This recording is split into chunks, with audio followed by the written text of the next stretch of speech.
Well, good afternoon to all of you attending this seminar. It is a pleasure from the Simon Bolivar Institute for Peace and Solidarity Among the Peoples to introduce this seminar that we have called Palestine for the Right to Exist. Tomorrow, the 29th, is International Day of Solidarity with the Palestinian people, and we're going to organize political and cultural activities. But today we wanted to start with this seminar, where we are going to have three speakers, academics, activists, thinkers on the Palestinian issue. They want to share their ideas and their reflections and their feelings regarding the Palestinian situation. I wanted to begin with a letter that you should read afterwards, sent by Commander Chavez to the UN General Assembly on September the 17th, 2011. And there he says that letter ratifies the total support of Venezuela to the recognition of the Palestinian people, its right to become a free, sovereign, and independent country.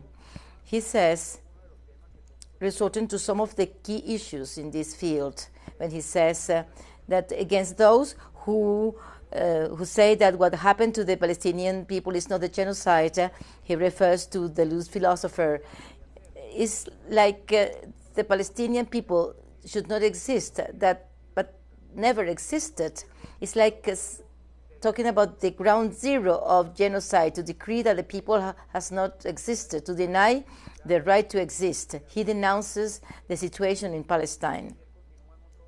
And then he says, it hurts and it's indignifying that those who suffered one of the worst genocide in history have become the executioners of the Palestinian people. It hurts that the legacy of Holocaust is Nakba, and it is indignifying that Zionism still resort to the blackmail of anti-Semitism to those who are opposing the violations and crimes.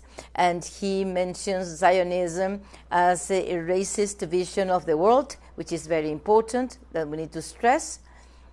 And it is not a religious conflict, it is a political conflict. And then he says, Palestine will live and overcome. Long live to free Palestine, free and sovereign and independent. This letter was read in 2011 in the UN General Assembly, and we need to review this letter.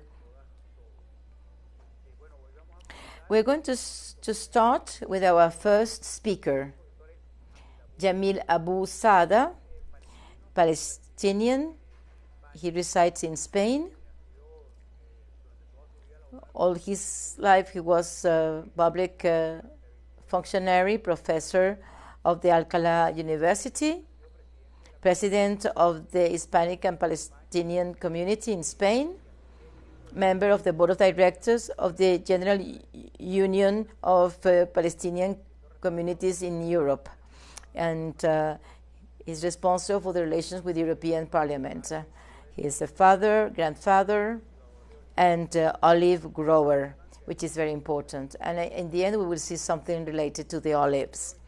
Well, I want to welcome Jamil Abu Saada. Welcome to Venezuela. Welcome to this activity. We are very pleased to have you here with us. So you have the floor. So you can talk about Palestine, past, present, and future. Welcome.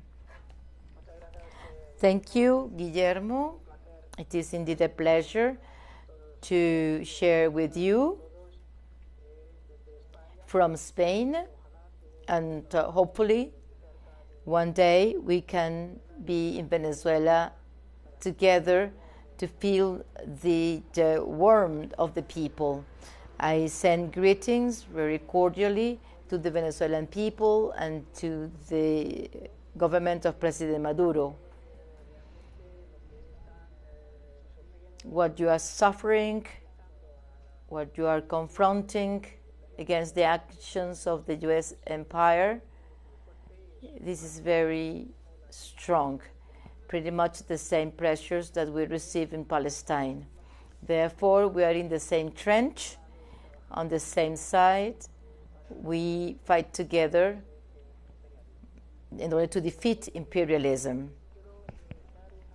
Today, I want to talk about the history of Palestine, and I would like to show a map. What we see in green is the historic Palestine. And there we see on the upper side the borders with Syria, Lebanon, and the brown is Jordan, and at the bottom the Dead Sea, and to the left Mediterranean Sea, and at the bottom of the left the Sinai and Saudi Arabia. That's the location of Palestine, a very important geographical location for the US empire and all the imperial powers, because that's an enclave between three components: above Europe, at the bottom Asia, and to the left we see the African side. It is a very important hinge, an enclave to bridge the three continents, to have an influence on these regions.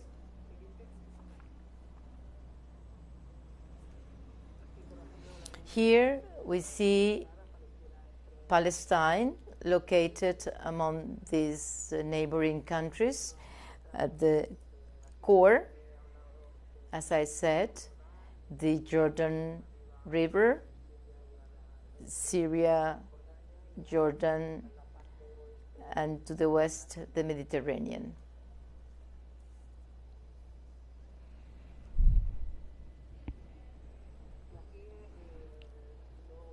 Here we have the global view. We see the enclave between the three continents, in the middle Palestine, and to the right we see Asia, at the top Europe, and at the bottom to the left Africa.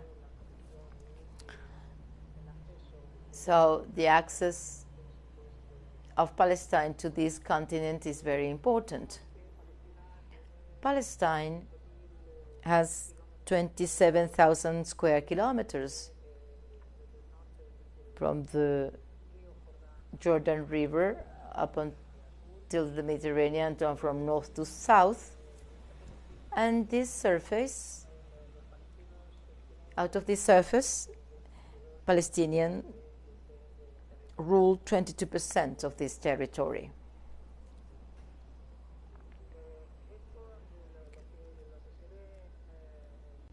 What we see here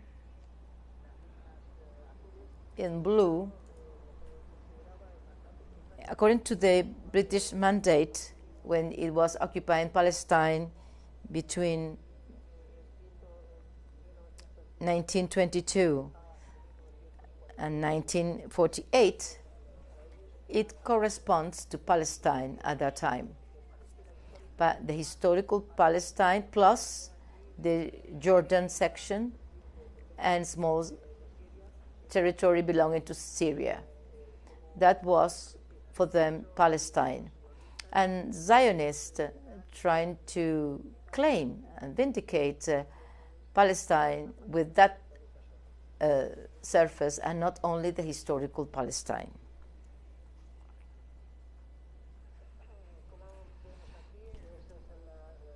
Here we see the Zionist terrorist organization when they invaded Palestine. Irgun, Leji, Haganah, they conducted terrorist attacks to scare people, to expel them. Zionism, international Zionism, they wanted to have an empty territory. Therefore, they tried to terrorize and do ethnic cleansing in order to expel Palestinians and then to keep the territory. Here we have the map. That was their aspiration. And they wanted to control that surface that I mentioned, as the Palestine of the British Mandate. So, regarding the ethnic cleansing, they have not spared no effort in conducting this cleansing, ethnic cleansing, and as a result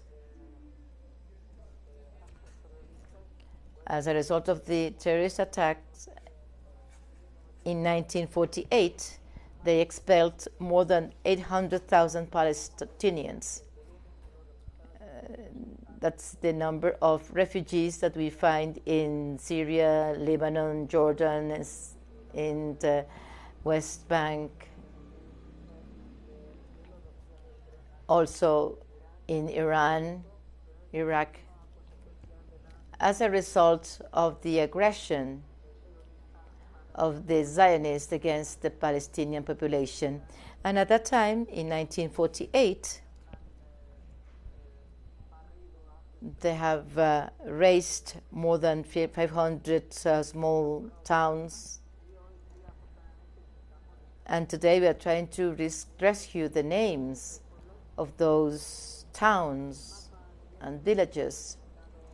The map that I've sent you this morning, there we can locate those towns that have been demolished, the former names and the settlements that the Zionists have built above these towns, on top of these towns. They want to change the structure of the territory.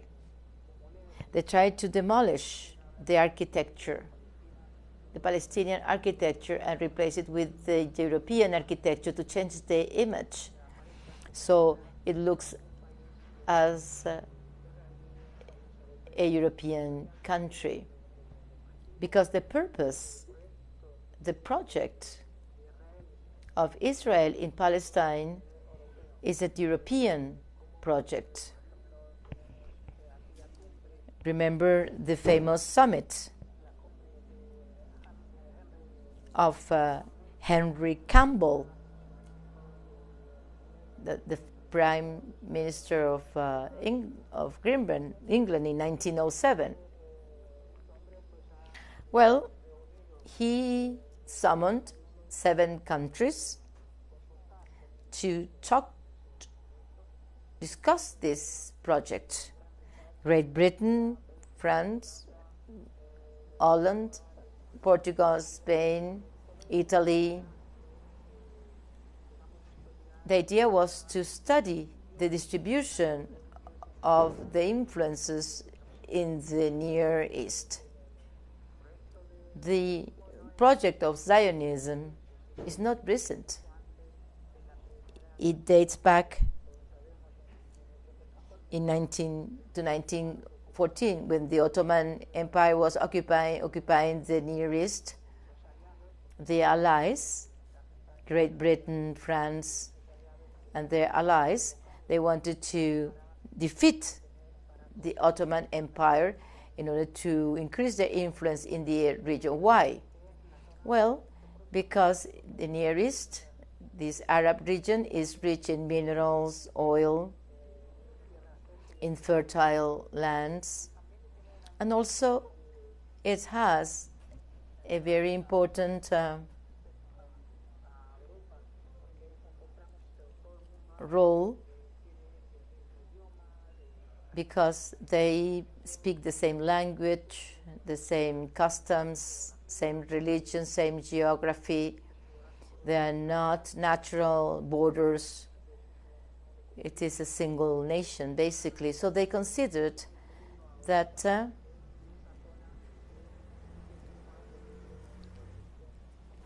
as long as they are united, they could tap the resources of the region. The initial project, therefore, was to try to sap the strength that they had on the other side of the Mediterranean. And they have then decided to organize this summit in order to distribute their influence in the region.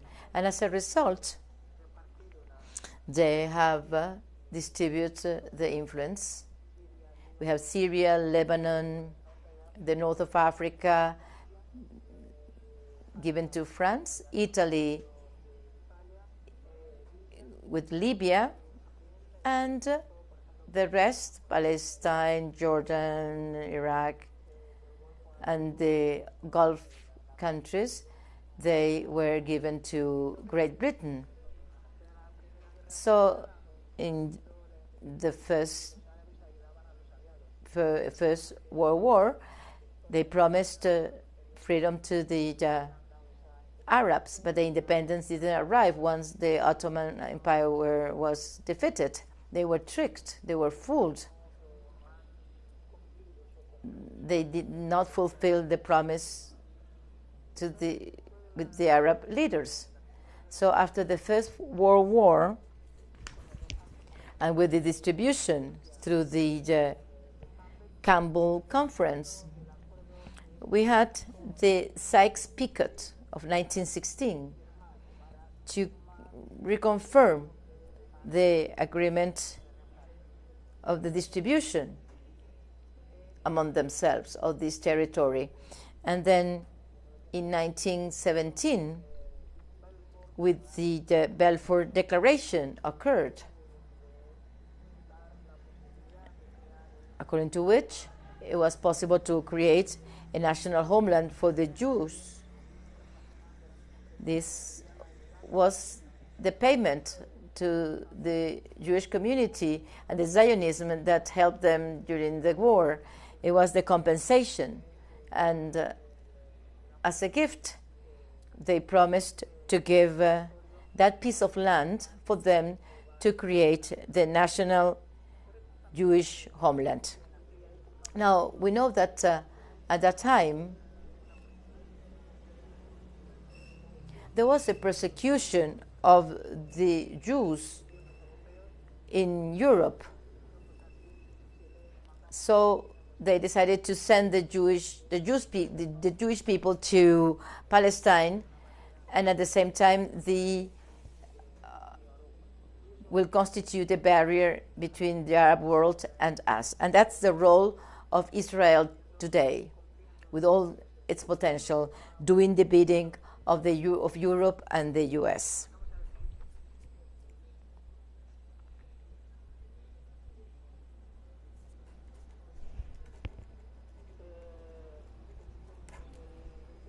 On November the 29th,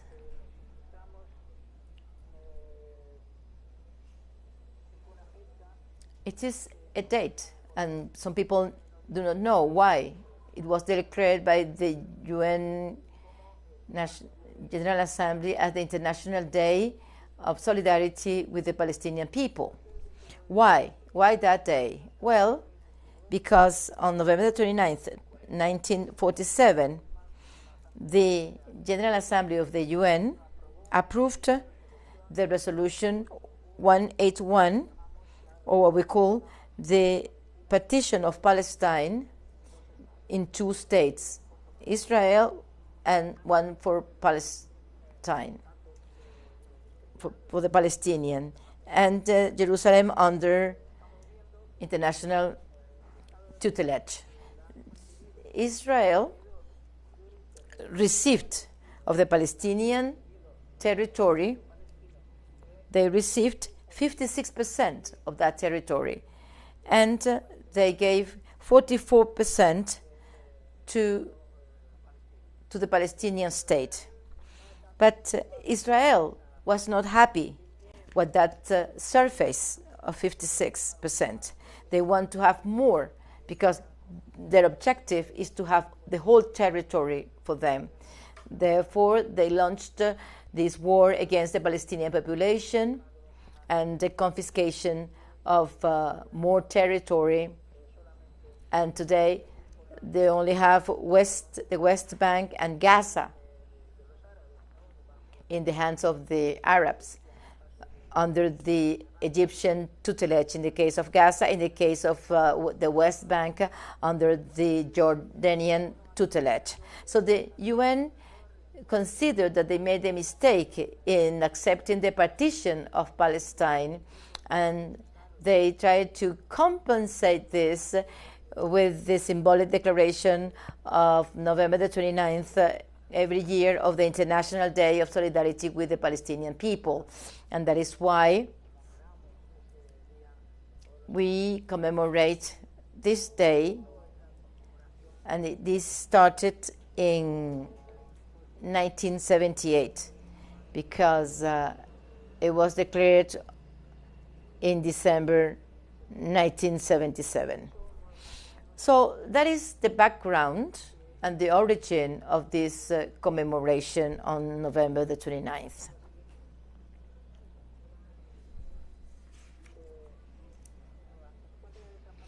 As a result of this partition, as we can see here, everything that is in green was given to Israel initially, and then in brown or orange was given to the Palestinian state. But at the top,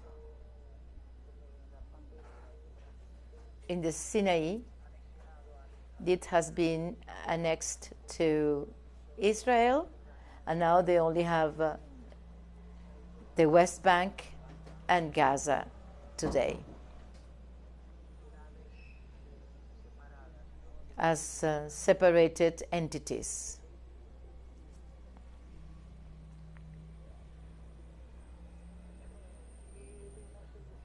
We see the evolution of the various confiscation, occupations by Israel, supported by international Zionism and the US empire. So in the first map, at that time, there were just scattered Jewish settlements. And then, progressively, the partition map, and then the Six-Day War, where they occupied almost all of Palestine, plus the West Bank and Gaza, and they continue confiscating the rest of the territory, saying that it was because of security reasons.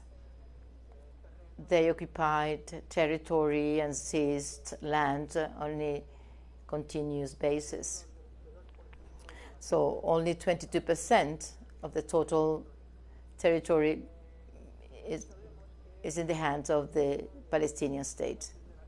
In June, before the elections in Israel, Prime Minister Netanyahu, the extreme right leader, one of the war criminals,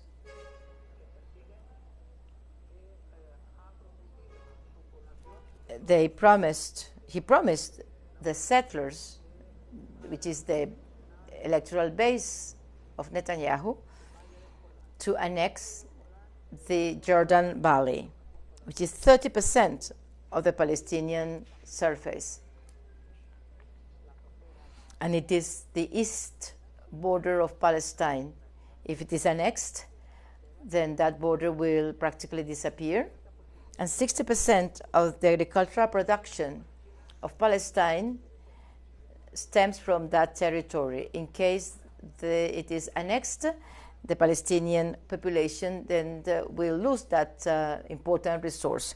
And 50% of the fertile surfaces for crops are found in the Valley Jordan, and the salt required for daily consumption is found in the Dead Sea. In case of an annexation, well, they have postponed the annexation in order to calm down the outrage of the international community. But the plan is to annex beyond the Jordan River. What they want is to occupy the whole of the West Bank. And it's just for you to see the activities of the Israeli occupier. To go from one city to the next, from Nablus to the north of the West Bank to Ramallah, which is the administrative capital of the National Palestinian Authority, you have to go through various checkpoints. If the soldier there doesn't want you to pass, well, you won't. The order is to stop any passage. So we are always under the whim of the soldiers occupying the checkpoint for you to be able to go from one point to the other. So the checkpoints, they disturb the daily activities. So many checkpoints are closed. So it is impossible for cars to go from one city to the other, or to reach a hospital or a university or go to school. It breaks your daily life. It upsets your daily life. And these checkpoints exist all over in the West Bank. And the purpose is to outrage, scare people. So the colonies next to the checkpoints, they are built on the hills surrounding the small Palestinian villages, so they can control militarily these towns. These people are heavily armed, and they can control and kill the Palestinians whenever they want. Especially in Nablus, the settlers, they go to the farms, to the olive trees, fields, to cut the trees and to burn the trees. This has been denounced because this affects the daily life and the livelihood of the Palestinian people. Well, this is just an example of the many incidents that occur of collective assassinations and attacks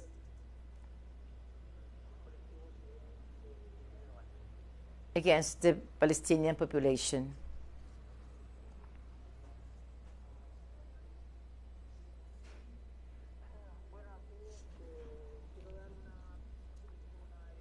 I want to give a general overview of the population in the Palestinian people in 2016.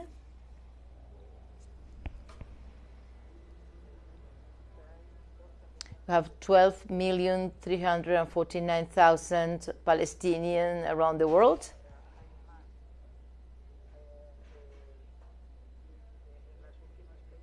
In the last statistics, there are more Palestinians within than without. And they are distributed, as we see here, in the West Bank, 2.8 million people. In the Gaza Strip, 1.8 million. In the occupied Palestine, within Israel, 1.6 million. Close to 20% of the Israeli population. That is within Palestine, when we talk about Palestine and the Palestinian people, we talk about everything in West Bank, Gaza, living in Israel, in the refugee camps, in the diaspora in Europe, Latin America, North America. Those are the Palestinian people.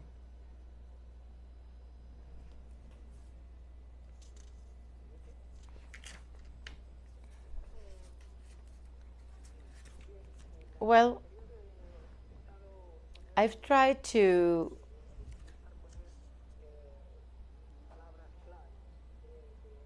use key words on ethnic cleansing. I've discussed this, the terrorist attacks, the killings, collective and collective assassinations, the felling of the trees. This is part of the ethnic cleansing, the destruction of the houses,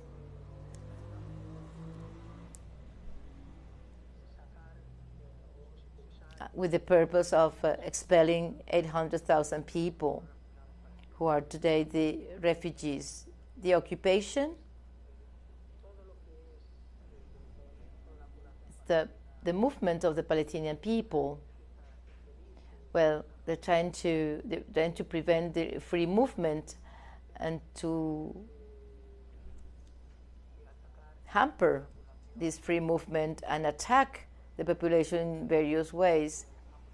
They, for instance, arrive, they say they are looking for a terrorist. For us, it is a fighter against the occupation. They go to their homes at 3 o'clock in the morning, and the idea is to upset the life of the families and the peoples in the villages. Those are permanent attacks. And today, every single day, there are detentions and assassinations. And regarding detentions, there are close to 5,000 Palestinian prisoners in Israeli prisons, or others in administrative detention. What does it mean?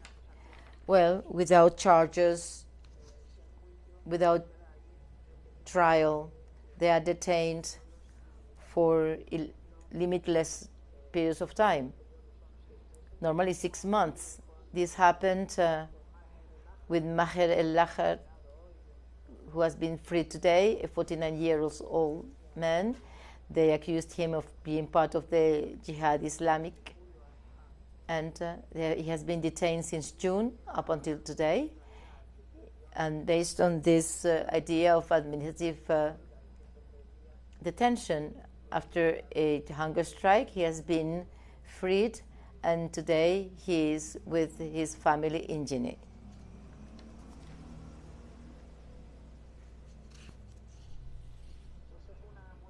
This is just an example of the terrorist attacks against the population.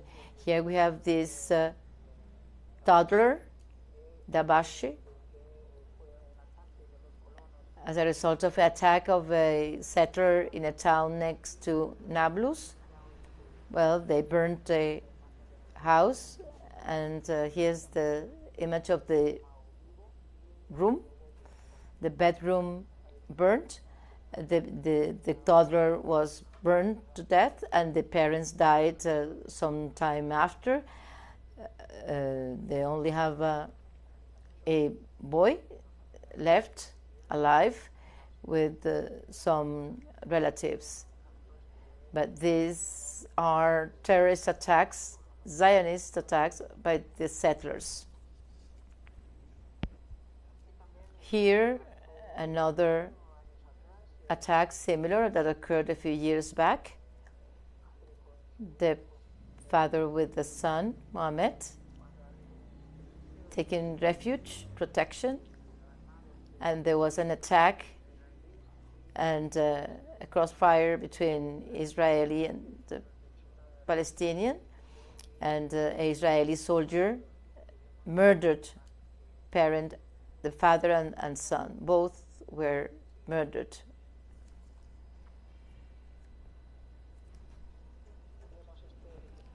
And here, to the left, the assassin of the toddler that was burned to death. He was detained for a week, and then he was freed. And if I'm not mistaken, he was decorated because of his attack against the Palestinian population.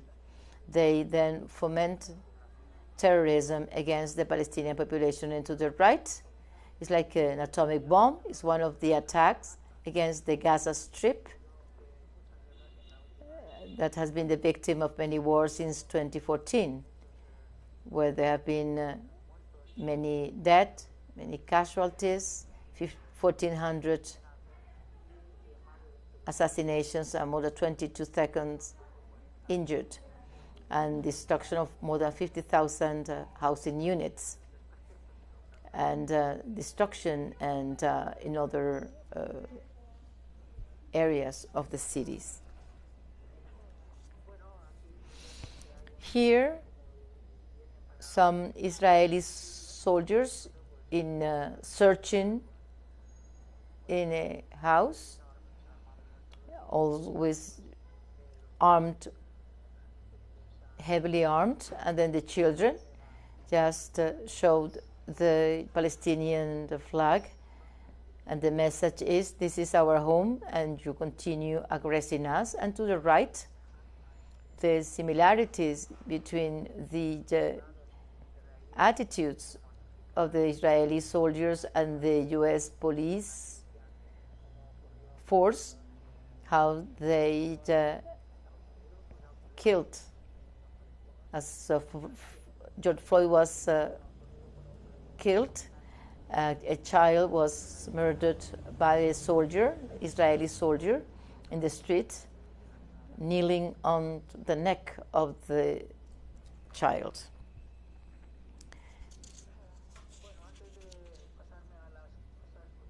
Before talking about daily things, nice things, like our food, typical food, I would like to first talk about the settlements. We have 600,000 settlers in Palestine, and we have the hills from which they dominate the Palestinian towns. In 2016, there was a UN resolution of the Security Council, the resolution 2334, approved by all the Security Council members and only the abstention of the US without any vote against. Well, in that resolution, they state that all the Israeli settlements in the Palestinian occupied territories are illegal. Therefore, despite this, the settlers continue to increase the settlements. They have just approved the enlargement and construction of more than 1,200 new housing units. And despite the United Nations resolution, they continue going against the international law, human rights, because that is a flagrant violation of human rights against the Palestinian people. Everything they do there is a violation of human rights. As Jerusalem, they say it is a disputed city. It's not. Jerusalem is a Palestinian occupied territory. It was occupied in 1967. Therefore, Israel has no right to annex Jerusalem.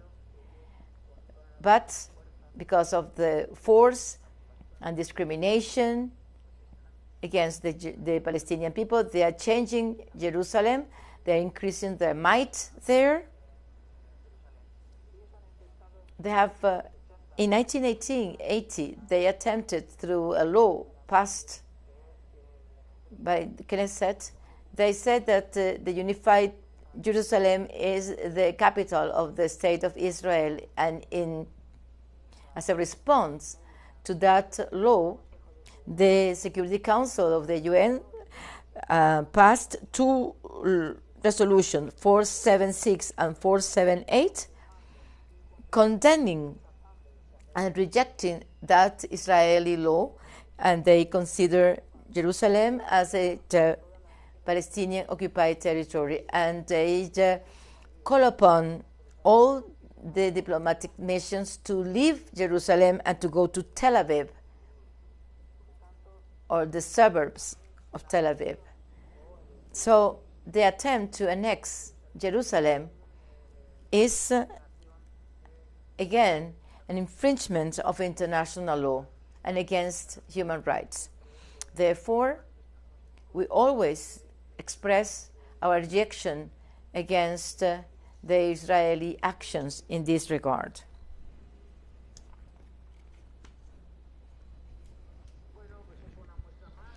Well, here we have to the left the famous hummus. Israel lately is advertising this as a typical Israeli food. That's not true. That is a typical Palestinian dish. And to the right, it's a dessert, very typical dessert of the Palestinian people. So not only they expelled us from our territory, that now they want to take hold of our heritage, of our cultural heritage, our legacy.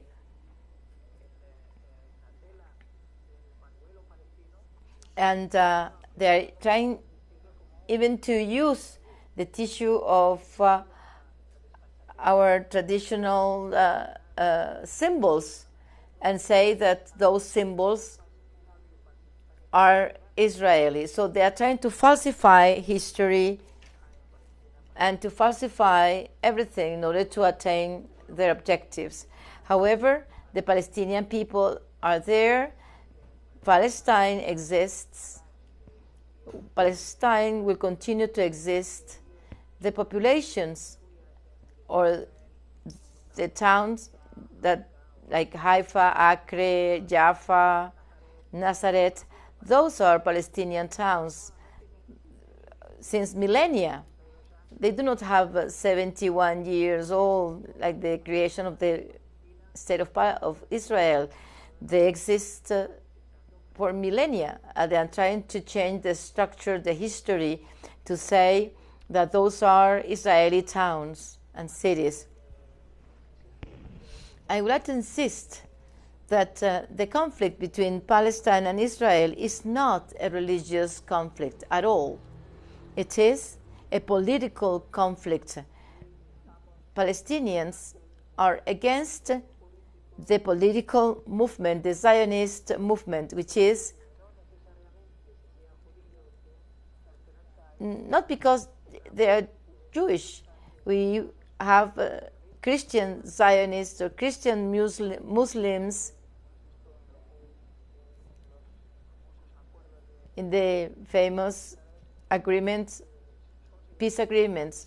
They are Zionist, not necessarily Jewish.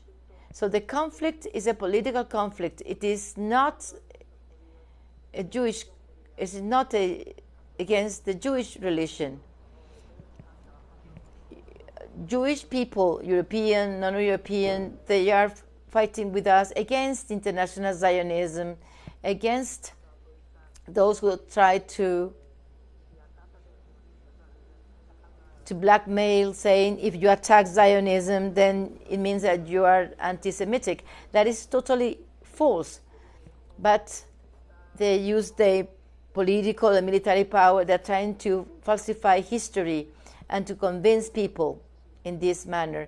Now, I insist, the Palestinian people is there, it exists, and will continue to exist. The conflict is a political conflict, it's not a religious conflict. And there are Jews in the Palestinian leadership, and we coexist in a harmonious way with the Jewish population. So we have no religious problem with them.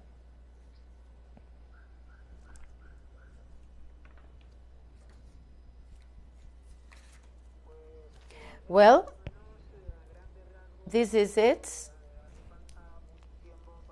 We still need time if we want to elaborate further on this topic. However, I hope that this message, I do not know if my message has reached you well, but I hope that in the future there will be more communication and meetings in order to elaborate further on this topic. I would like to mention, if you allow me, I would like to talk about the BDS. It is a non-violent movement. It is non-violent movement of resistance against the occupier. It means boycott, disinvestment, and sanctions to Israel. And the idea is to persecute those who violate human rights and international law in a peaceful and silent manner. So we support, I endorse this movement because it goes against Zionism. It doesn't go against the Jewish people. It is a path of resistance against the occupier within and without Palestine in order to boycott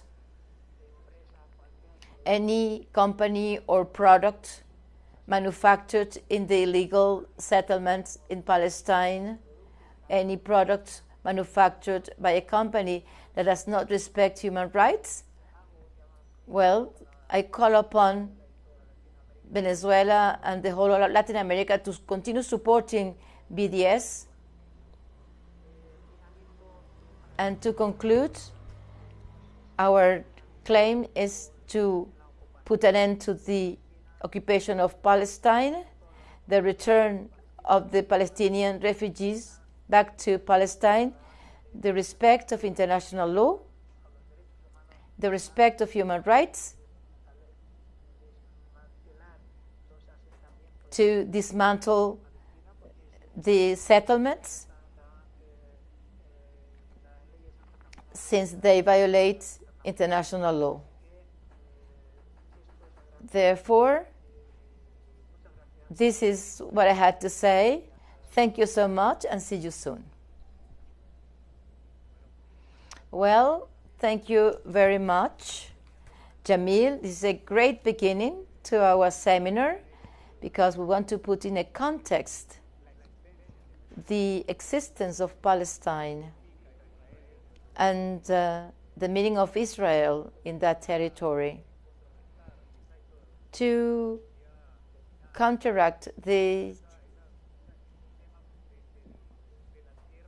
history of people without land, to justify the occupation of a territory where there is already a people, there is a culture, where there is a gastronomy, as you demonstrated with very pleasant images. So thank you so much. Everything you said was extremely important. So all of us understand what are we talking about, where is that people, and the suffering of these people in the hands of a racist, Eurocentric, and Zionist policy, which is the tool of the interest of the empire to preserve the control over a region which is very strategic because of the borders with Asia, Africa, and Europe. Thank you so much. Before giving the floor to the next speaker, we have a video sent by Jamil. So you see another side of this issue of the meaning of Palestine and the houses, and it is a culture, it is a gastronomy that some have tried to invisibilize because of the Zionist propaganda that has dominated the history of the world. So, Jamil, thank you very much again. On behalf of the Simon Bolivar Institute for Peace and Solidarity Among the Peoples. As you said, we are in the same trench. We have a common enemy. We are resisting, and we are optimistic. Thank you very much. Thank you. It's been indeed a pleasure.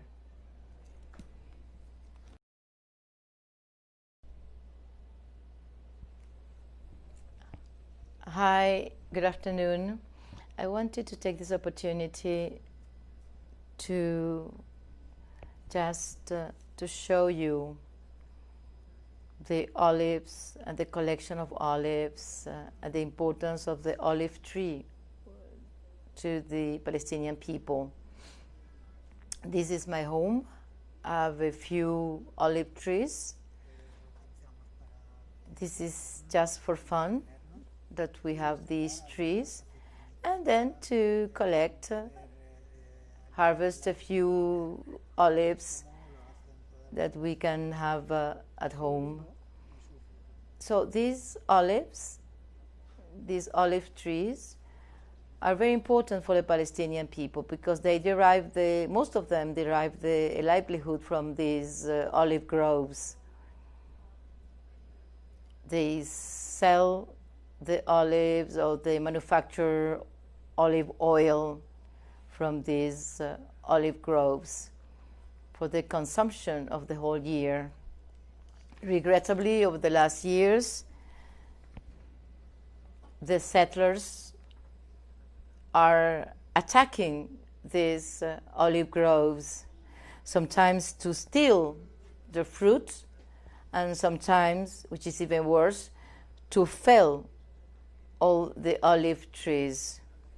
This is again a new aggression against the Palestinian people because if we remove their livelihood, well, you are killing them slowly. Again, I want to denounce the continuous aggressions of the Israeli settlers against the Palestinian people. And we cherish these trees and the importance for the Palestinian people to derive the oil that we need.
All right, well, I'm changing to English now to introduce our second speaker of the day.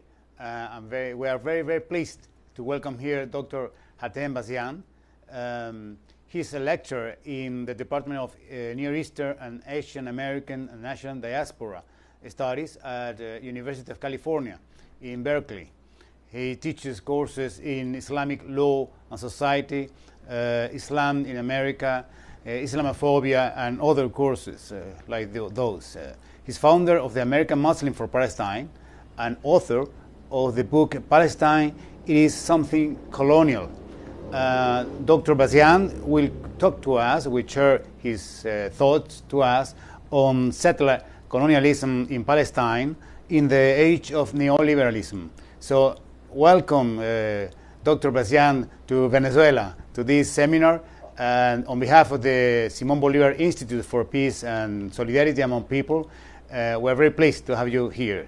So the floor is yours. Thank you. And for us in here, good afternoon, maybe good morning. It's really a pleasure to be with you at the Simón Bolívar Institute at this particular time.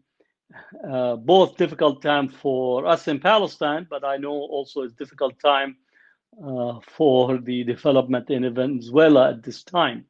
We're still subject to not only colonialism of the past, but also neoliberal colonialism of the present. The attempt to intervene and really direct the affairs of the global South and the Southern Hemisphere is the predicament that we continue to live with in the present context. Speaking about colonization, settler colonization in Palestine, as well as to take it into the present neoliberal economic model and neoliberal political model, can get us into an understanding of what we are facing.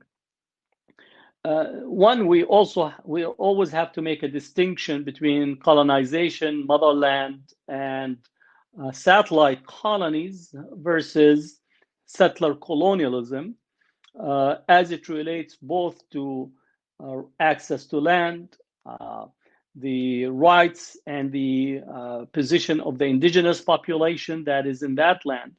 So Palestine is facing a settler colonial model, where the settler colonial model of the Zionist process, it is to completely dispossess and to empty the land of its population and to create a state or a settler colonial state on the land and the territory that is claimed. So in this sense, Palestine has been in the rungs of almost over 100 years experiencing the settler colonial project. This settler colonial project begins with Great Britain that adopts the Zionist project in the turn of the 20th century under the rubric of colonizing Palestine and also having a design for the region under what we call the Sykes-Picot Agreement. It was a French and a British agreement to split and divvy up the Ottoman territories between them. And it is the Sykes-Picot Agreement that incorporates into the planning the Zionist idea of a homeland on top of the Palestinian lands and territories. And so from 1917 until today, Palestine has been experiencing the settler colonial project. When we speak about Zionism, we have to understand that the Zionist movement emerged out of European experience. Europe had an intense Islamophobic, anti-Semitic history, where the Jewish subject was racialized, the setting up of ghettos for the Jewish population so they would not be mixed with other population, And that experience of anti-Semitism gave the idea of that the Jewish population in Europe can't be equal, normal, and enfranchised, and therefore it is to leave Europe by looking for a colony outside of Europe. And in this sense, Theodor Herzl, when he communicated with Cecil Rhodes, he said, "Why do I turn to you in such a matter? Because it is something colonial." So the Zionist attempt to escape anti-Semitism was by means of embracing settler colonialism. So on the one hand, they escaped the oppression in Europe, or attempting to escape the oppression in Europe of anti-Semitism, but it was done by an intent to displace a global South population, the Palestinians, and embedded in Zionism all the Eurocentric racist epistemology of thinking of the indigenous population as being less than human, that there need to be a civilizational project to be undertaken, that we made the desert bloom, so bringing technology and wizardry into it, and more importantly, also using religion to close settler colonialism, which for us in the Western Hemisphere and the global South, the role that Christianity played in relations to colonization is very well established. But Zionism used religion as well to try to say that we are on a God's mission to take back the Holy Land, or take back Palestine as a homeland for the Jews. So they utilize the biblical text as a way to rationalize their settler colonial project. Now, settler colonialism, as our audience possibly would know, usually involves either genocide of the indigenous population or transfer out to empty the land. So for those who followed the apartheid South Africa, recognize that there was a genocide that was committed against the blacks, not only South Africa, but Southern Africa during the period of the Portuguese, the Belgium policy in Southern Africa with King Leopold, but also involved transfer of black populations into black homelands, that in essence emptying the good lands that the white settlers wanted of black population in order to take those lands and then concentrate and transfer black populations out. So genocide, in essence, involves two things. Settler colonialism involved two things, either genocide or transfer. Now, in the case of the United States, which one can argue is the most successful settler colonial project, not to celebrate it, but to actually bring context to it, the indigenous population in the United States was put to genocide, and the remaining population was transferred into what we called Indian reservations. If we think of Palestine in the context of the 20th century, we could say that Palestinians experienced genocide in relations to dismantling their society, destroying over 514 villages, 8 urban centers, and the expulsion of the population from those areas, which creates the refugee problem, or the refugee crisis, that is created as a result of Zionist violence, systematic, deliberate, structured violence that created genocide. And then transfer, which was transferring the Palestinians out, something that the Zionist movement adopted as early as the late 1920s, 1930s, even 20 years prior to the creation of the State of Israel. The World Zionist movement, in terms of the settlers in Palestine as South Palestine, adopted the transfer policy, which means that in order for Zionism to have a successful settler colonial project, it needed to genocide as well as expel the Palestinians out. So those two phenomena, I would say it's normative. There is nothing unique or mysterious about settler colonialism. We see it in the United States. We see it in various parts of the Americas toward the indigenous population. We see it in South Africa. We see it in Australia. We see it in New Zealand. Often those who don't want to deal with history try to make it into this mysterious things that is unknown, that you need to what you have a degree, a PhD degree in quantum physics to understand what is taking place.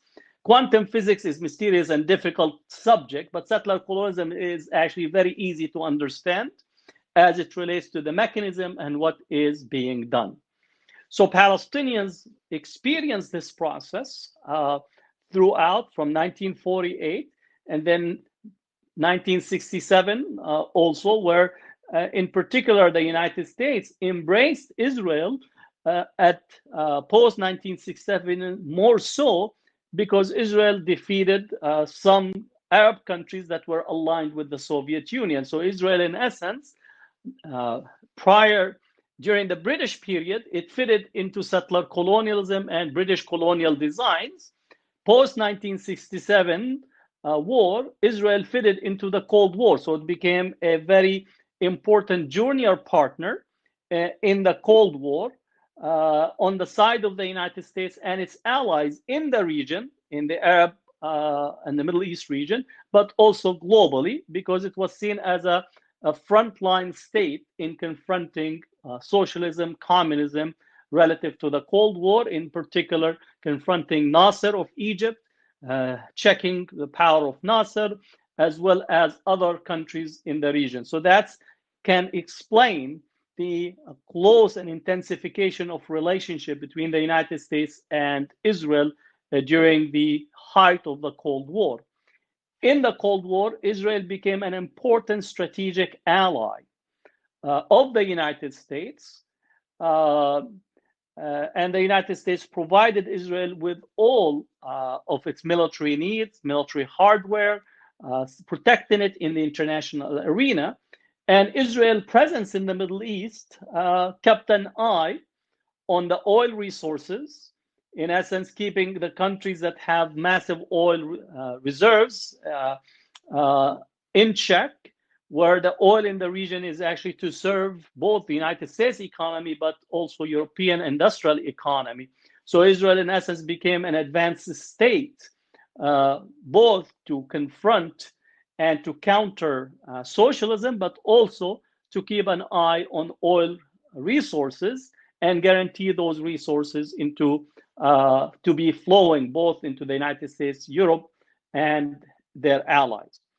On the other hand, also Israel developed relations, sometimes under the table in secret, with Arab and Muslim countries that were allies with the United States, especially those countries that are functioning in a despotic, dictatorial ways, monarchies that basically owe their existence to colonization, to British colonization, French colonization, as well as US interventions and policies in the region. So that's at least give us an idea of the role that Israel played, especially during the Cold War. It was an advanced military state to be used to advance US strategic interests vis-a-vis communism, socialism, as well as guaranteeing the unfettered access to oil and keeping the oil flowing with manageable prices to the West. Now, the questions about Palestine, settler colonialism in the neoliberal age. I think it's a very important discussions to have in terms of how Palestine and Palestinian struggle gets to be shaped in the contemporary period around neoliberal economics as well as neoliberal politics, where the regional framework in the Middle East, especially post-Cold War, rushed to embrace neoliberalism. Neoliberalism in privatization of resources, privatization of the phone services, privatization of water systems, privatization of airlines, privatization of land, bringing agribusiness in, um, uh, and bringing in all of the global corporate enterprises to devour economies that, for the most part, were still rudimentary economies that were attending to covering the basic needs of the societies. There was a recipe, again, if you want to be part of the global community, you need to embrace neoliberal economics. On top of the neoliberal economics, you had a very structured militarism that also was sold. So in order to actually push for a massive privatization, you needed to empower the military. So what we see is the regional military infrastructures became also wedded to the neoliberal economics. And it's not surprising that many of the militaries in the region became more incorporated into the training program that is facilitated by the United States in particular, but also Great Britain and France played a role because of their ex-colonial territories, ex-colonial lands. So you have the wedding of economic privatization, economic neoliberal modalities, privatization in mass, also massive export of raw material and import of luxury goods as a way of catering to the taste and interests of the elites in these societies, and also empowering the military with also a sense of constructing militaries that far more answerable to the global north, rather than being actually protecting the sovereignty and interests of the society. And within that structure, you have a whole institution of a regime of torture, a regime of suppression of political dissent, a whole structure of really limiting the scope of democratization across the region. This empowered Israel at the same time, especially as Israel entered into a peace agreement, which is the Oslo Agreement. I don't call it a peace agreement myself. I refer to it as the recolonization process, because it allowed Israel to once again use this agreement under the guise or under the premise of maintaining the structure of colonization, but giving the appearance or the outer appearance that there is some type of political rights that are being accorded to the Palestinians, which was not the case. So that allowed Israel to actually become more integrated into the neoliberal economic and neoliberal political order, guaranteeing not only the Palestinian authorities' political livelihood, but also facilitating its relationship with Egypt, providing security and economic lifeline to Mubarak and now to Sisi, having developed in relations with United Arab Emirates, Saudi Arabia, and so on. So Israel becomes really the regional hegemonic power, guaranteeing the neoliberal economic order, guaranteeing the militarism that essentially is shaping the region, and also guaranteeing the political elites who are right now integrated into this neoliberal economic modality that is there. Now, the economic collapse of 2008-2009 really caused a major shock to that free-flowing neoliberal economics, because again, the economic shock that took place resulted in all of a sudden your economy, your politics, your ability to maneuver with international agencies, whether it's the IMF, the World Bank, or the Paris Club or any of the hosts of these international agencies were running into a major crisis as a result of this massive collapse, economic collapse. So one can look at the mobilization that occurred during the period of 2010 all the way to 2015. This is a result of the shock to the system that was unable to really address a massive economic instability, a massive economic losses in a short period of time for economies that just recently went into the neoliberal privatization model. So this gets us into the present context of what is taking place in Palestine, and what is it that we are witnessing in the region. It is clear that there is a process that is underway that is seeing an alliance to be forged between Israel, United Arab Emirates, Saudi Arabia, Egypt, Bahrain, and possibly bringing in Sudan, depending on the development, in such an alliance that will reconfigure that the major threat in the region is Iran, and that this relationship or this alliance that is led by Israel sees that the strategic threat in the region is posed by Iran. And Israel is no longer an enemy or a settler colonial project, but rather a friend of these countries. This is the absurdities that we are seeing. This is the what you call to try to stoke Sunni Shia confrontation and another cycle of war that will make Israel the determining power in the region and shift Palestine into a distant past that is no longer the central issue that is at the hub of the Middle East political order. So Israel is attempting to shield itself from the settler colonial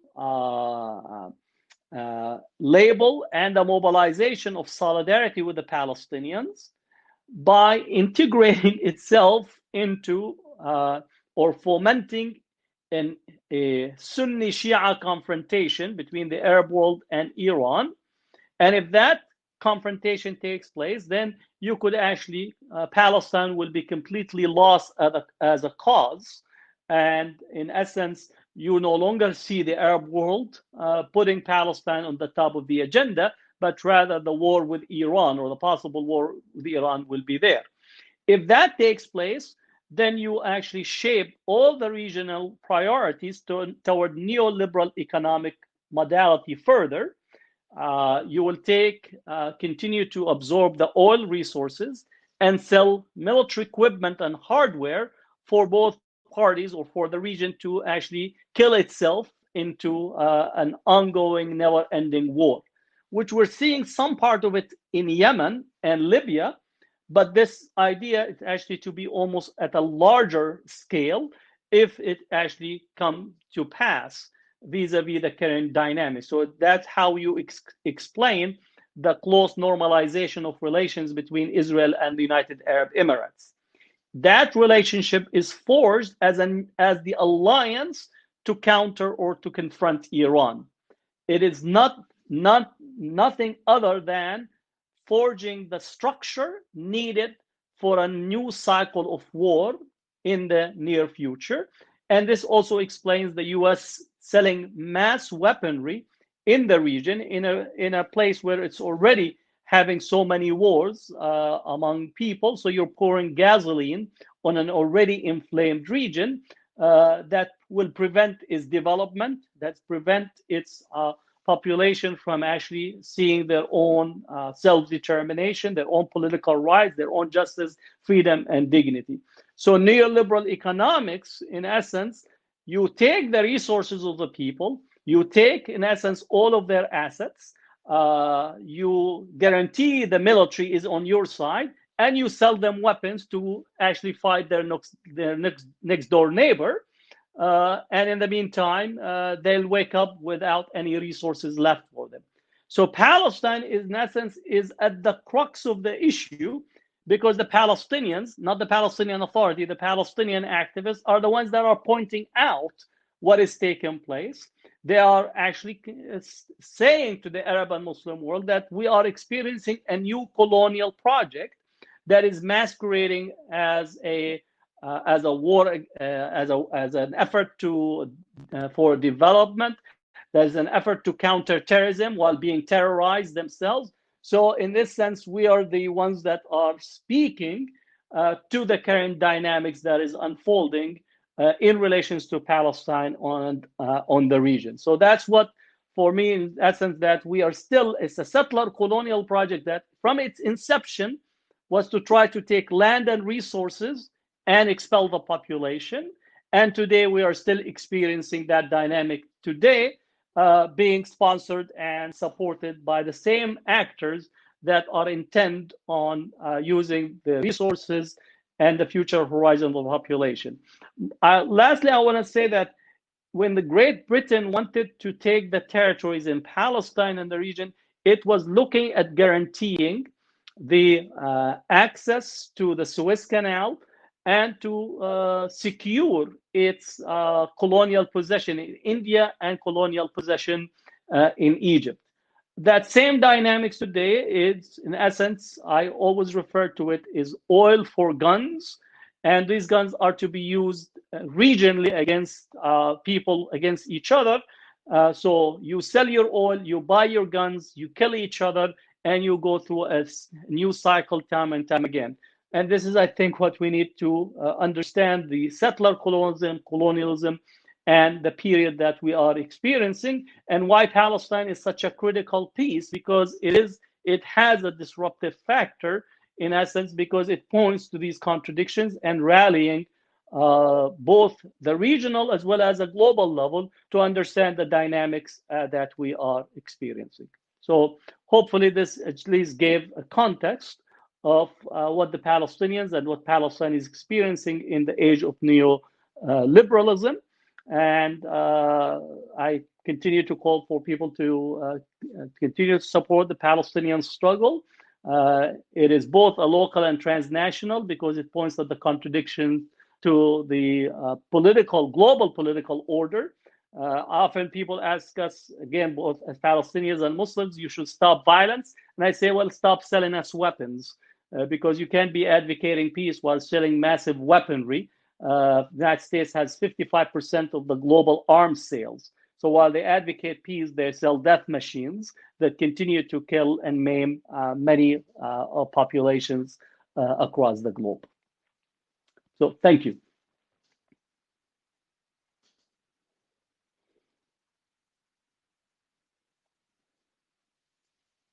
Thank you very, very much, Dr. Bazian.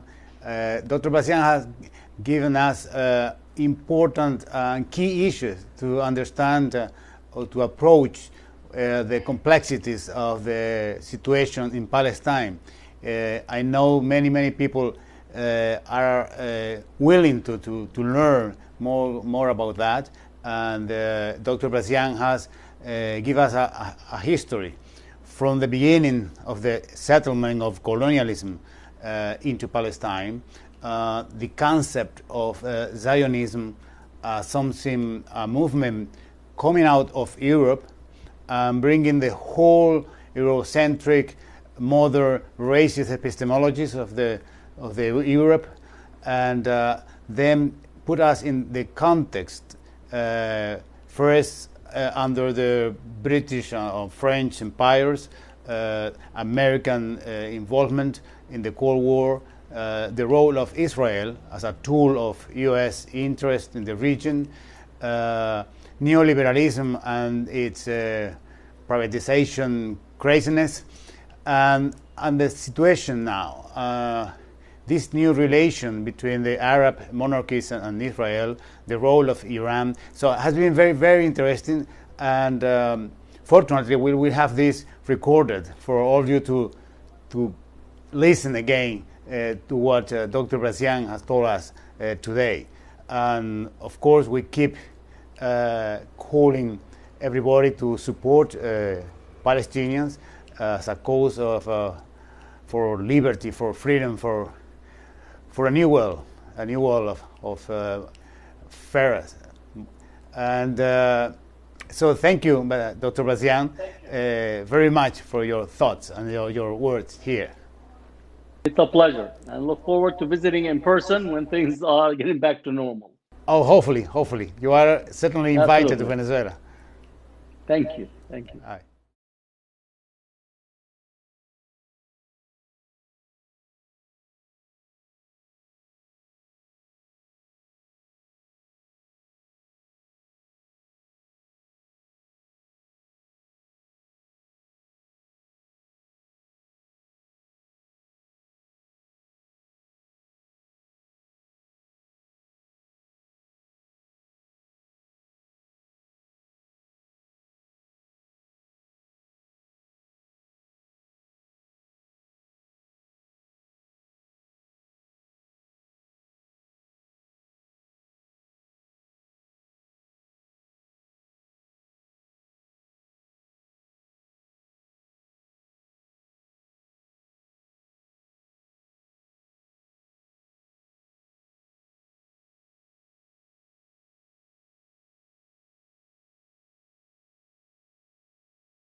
Well, now we have our last speaker for today in this very interesting day we'll have had so far. He is Sandio Hira. He is a pen name for Diu Baboeran. He's a Surinamese, a friend of us, director of the Institute for Scientific Research in The Hague, Netherlands. This is an institute for research into decolonizing the mind. Hira is an economist, graduated at Erasmus University at Rotterdam in Holland, and has written 16 books on different topics, among them on coloniality, history, and decolonizing. Currently secretary of the Colonial International Network Foundation. He will share his thought, his reflection with us on the anti-imperialism struggle, specifically how the struggle of the Palestine people is part of the general struggle against anti-imperialism. So, Sandio Hira, welcome to Venezuela somehow, and to this talk. And so the floor is yours. Brother, thank you very much. Thank the Bolivar Institute. Thank the people I met in Venezuela when I was giving the workshop on reparations there. I have pleasant memories of Venezuela. Let me start by pointing out how I regard the struggle in Palestine in relation to the international struggle against imperialism.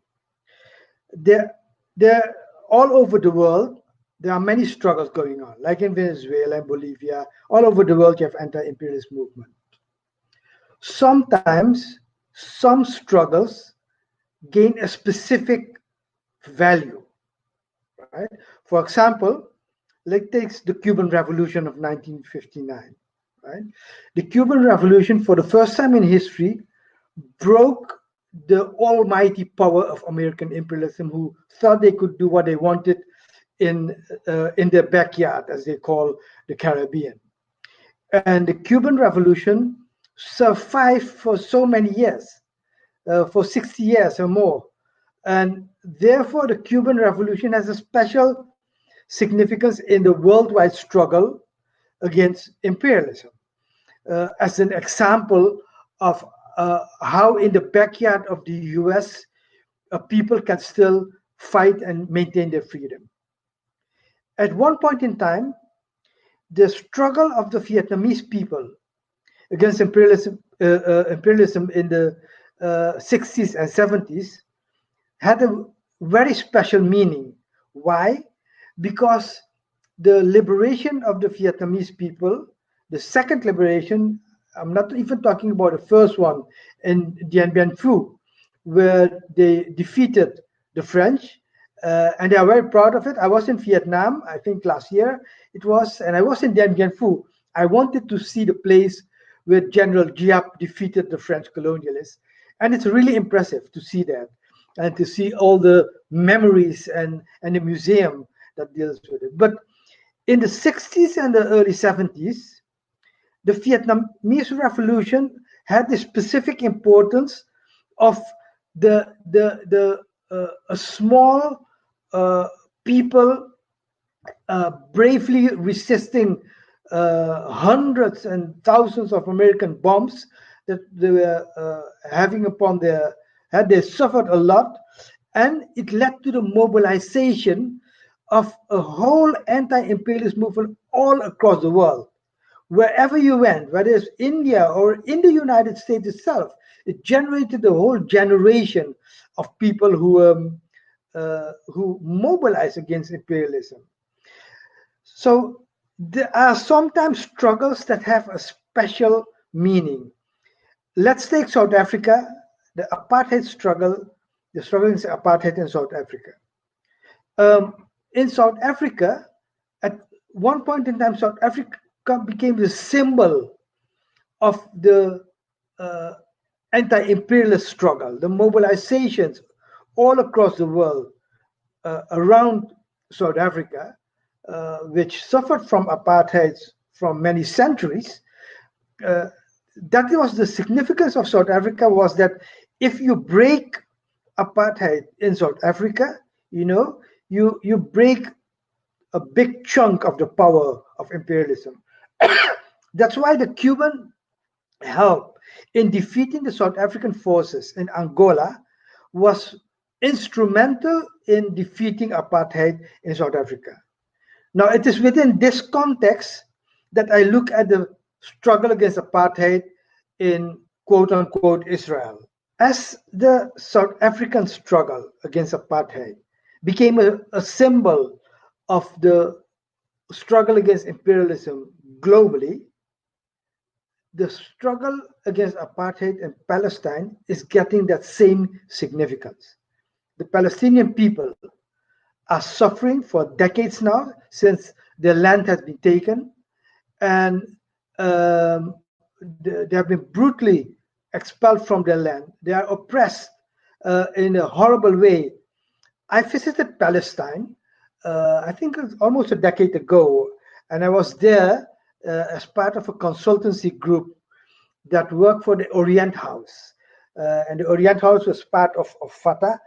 And after the Oslo Accords, there were consultants from different parts of the world, and I was in a team from Holland that was looking at an economic plan once the two-state solution was realized. Now I'm not really in favor of a two-state solution anymore. There's no viable option given the apartheid hunger of land which the Zionists have taken now. But I experienced firsthand how it was to live under that system. I remember driving a car with a friend of mine through Israeli-occupied mountains.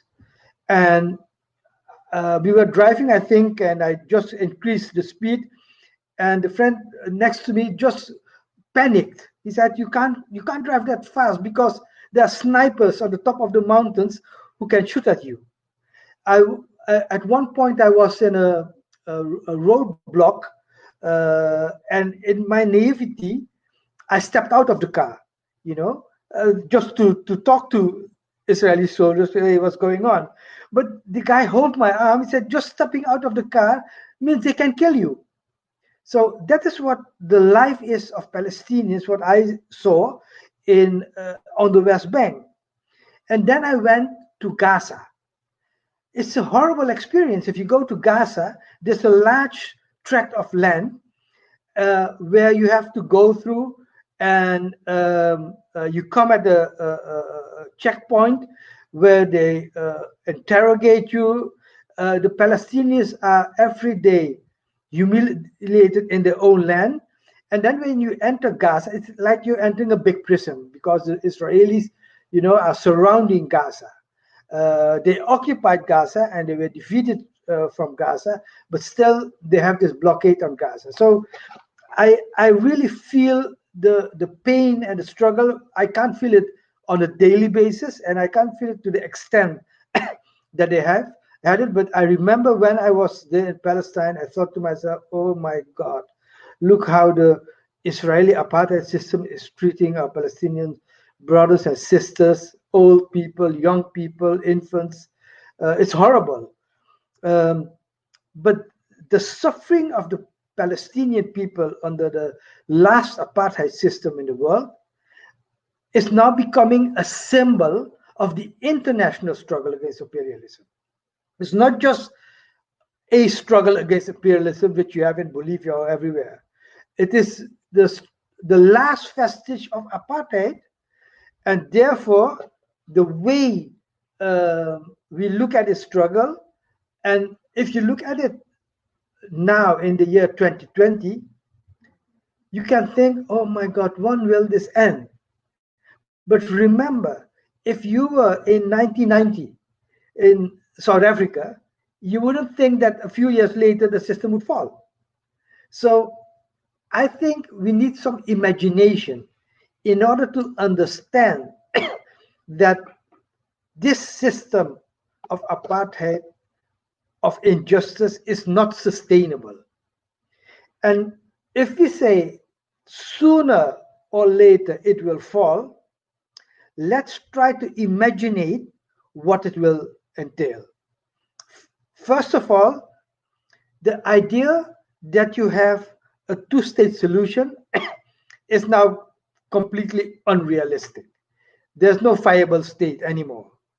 So that means that the apartheid state and the way people are imprisoned in Palestine, in Gaza, in the West Bank, that system will sooner or later be solved within Palestine, within what's now the Israeli state, which means that we will have a disintegration of the apartheid state. We don't see it now, right? We don't see it before us. So let's look at how such a disintegration might took place. And there, I think we need to decolonize our mind, because we need to imagine that another world is possible. If we think that this world we live in is the only world we can imagine, if we think that, then indeed you will never be able to change the world we are living in. And I used this example in Venezuela when I was there, and say, if you are living in, let's say, 1550 or 1600 in Mexico, or in somewhere, let's take Mexico, right? If you are living there, a part of the Spanish Empire, and somebody would tell you the Spanish Empire will not exist in 300 years, if you're living there, you can't imagine it. You can't imagine what you see before you, which is the imperial might of Spain. You can't think 300 years later, if you hear the name Spain, you don't think of an imperial power. You just think of a country somewhere in Europe struggling to survive. Now, if I tell you there will be a time when the Israeli state of apartheid will disintegrate and you will get a new state, you can't imagine it, because we live with the might of Israel, so we can't imagine how will it dissolve. So let's look at history. First, you will see it will dissolve from within. Within the population of Israel, there will be people, good people, who won't accept that in the name of their people, they commit this horrendous crime against humanity. The crime of occupation, the crime of murder, the crime of humiliation, the crime of exploitation. These crimes, which are being committed on a daily basis now, there will be people in Israel. And for example, within the army in Israel, which was unthinkable maybe 30 years ago. You see young people who refuse to serve in the army. You will see that across the world in the Jewish communities, there are small groups, but yet 30 years later, there would hardly be any group.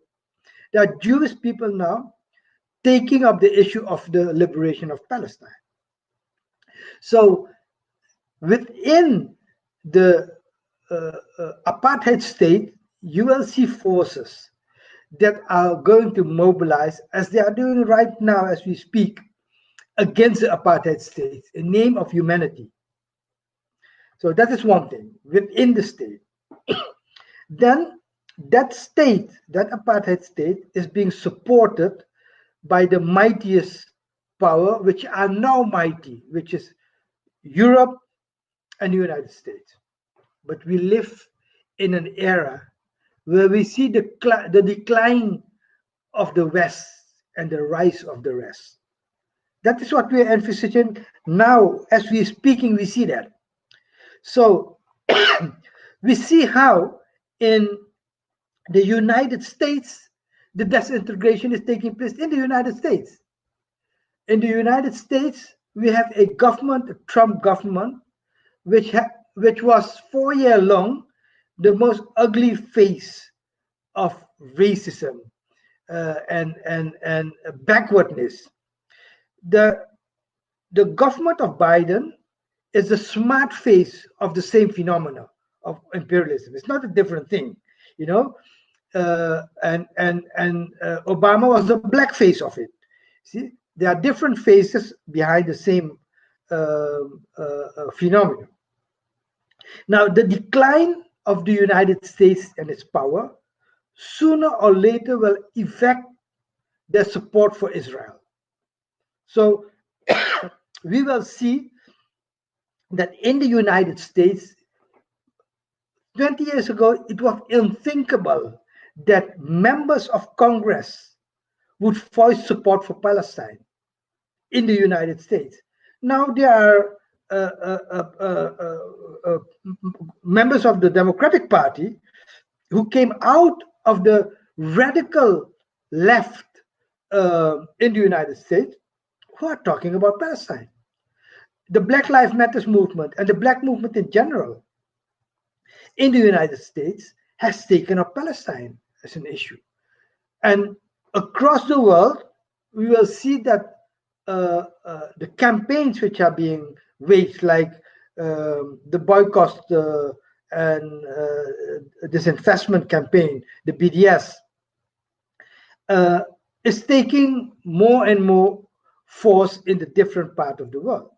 So internationally, like the struggle against apartheid in South Africa, like the struggle of the Vietnamese, which led to a worldwide mobilization of anti-imperialist forces, Palestine will be such a rallying point for all liberty-loving people of the globe.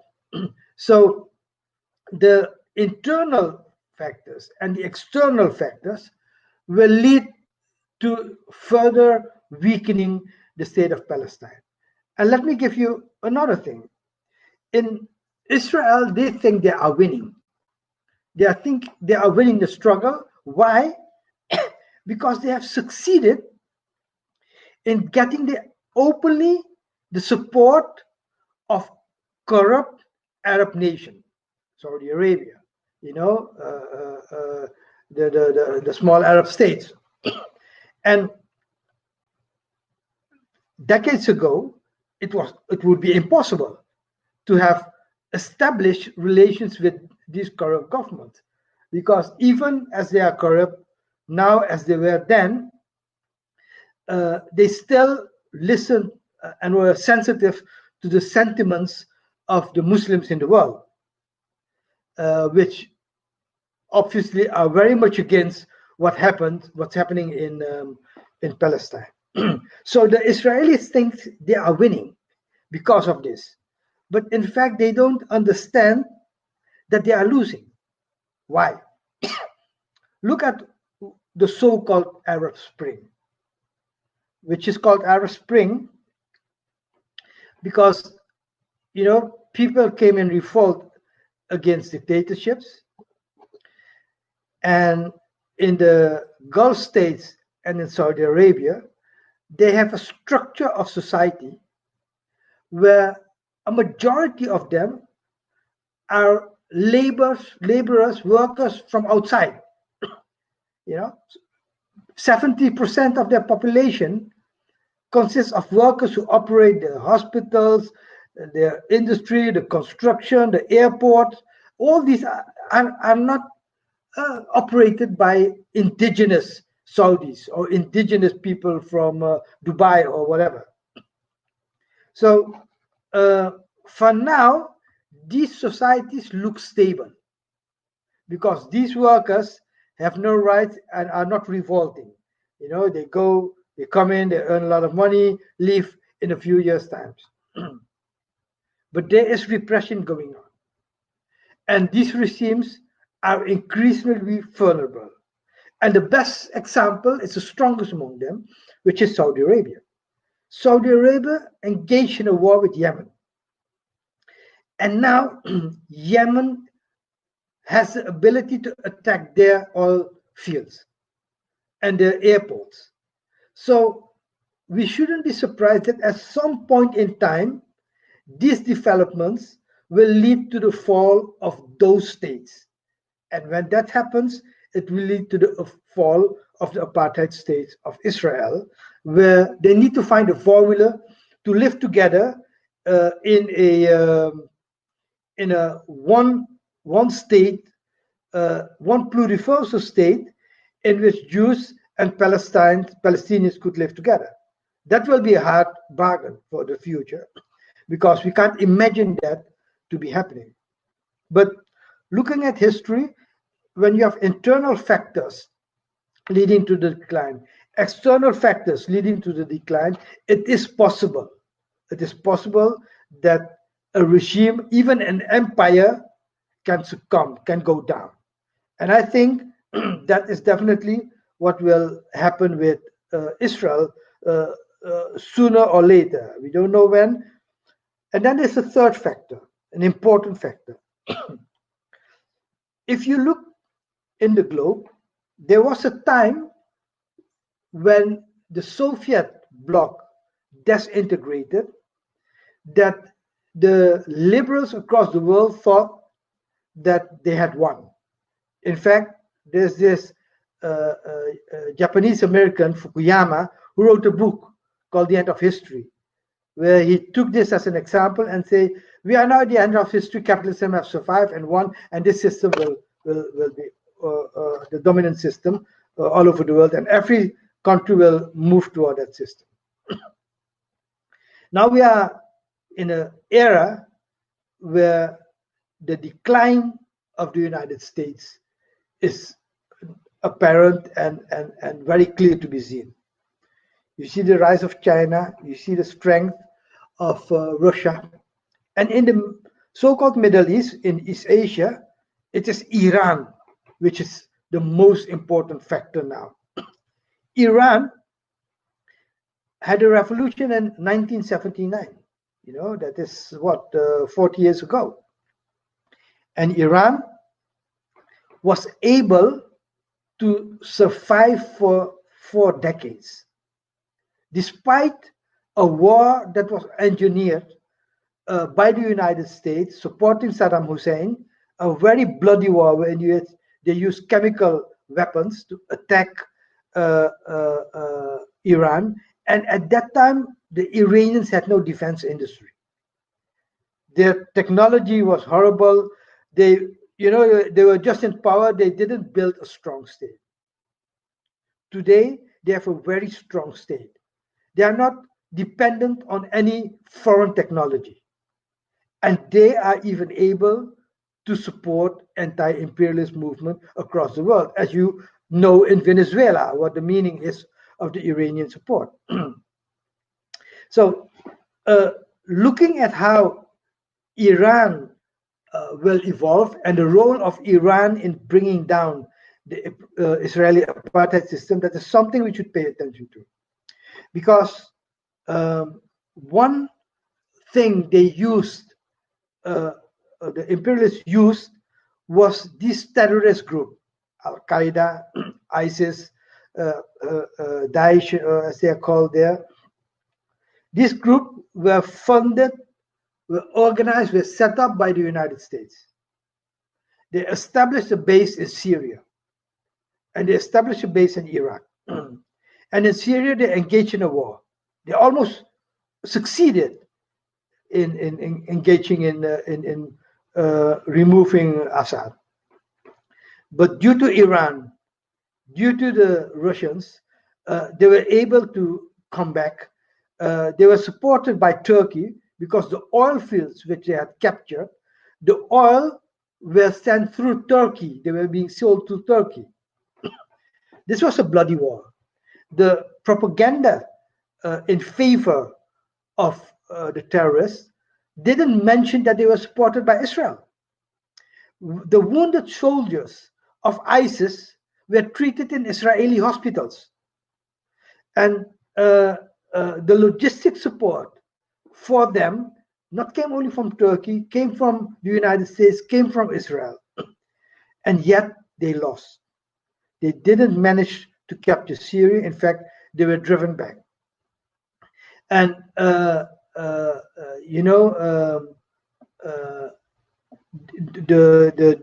General Soleimani, who was murdered by the Americans, he was in Syria. He was advising them how to set up their defense and how to cooperate and putting in the attacks on the terrorists. So that is where we are now. We are in a situation in which, in the mind of those who look from the outside, think that the might of Israel is omnipotent. You can't do anything. They will be there for the next 1,000 years. But if you look at the factors that leads to the downfall of any empire or any oppressive state, like apartheid states, if you look at those factors, we see that there are international and internal factors working against the survival of that state. And then the question will be, how will, once the support internally and externally is getting weaker and weaker for the apartheid state, how might this transition go forward to a democratic, pluriform state in Palestine? It's a matter of imagination. We don't know. We just can imagine, we just can imagine. But imagination brings us to ideas of how we can support the Palestinian people. And by supporting the Palestinian people, we are supporting the anti-imperialist struggle. And by supporting the anti-imperialist struggle, we're supporting ourselves. And I think it's up to the Palestinian to decide, obviously, how this will look like, this transition from an apartheid state to the non-apartheid state. And we will be, listening to their leaders, and they will have their differences of opinion, and they will have their agreements also. And our task is to support their liberation in the way they want it. But I'm confident, and I'm very sure that the lesson that history has taught us is that freedom is possible, another world is possible, a world in which apartheid doesn't exist is possible. And it is up to us to organize the solidarity with the Palestinian people to make this possible. Thank you very much.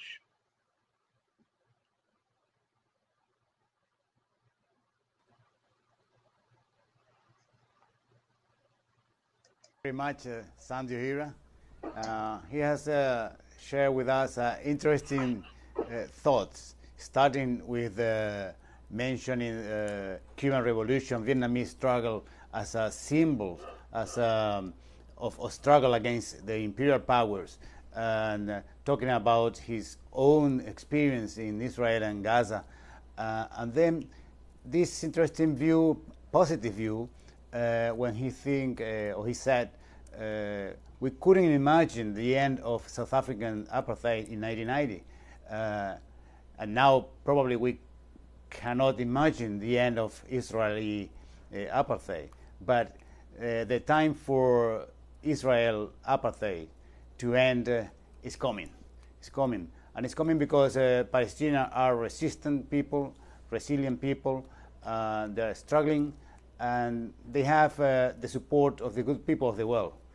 We are supporting very much this cause, and Sandio Hira view in a positive way this struggle, that it will succeed eventually.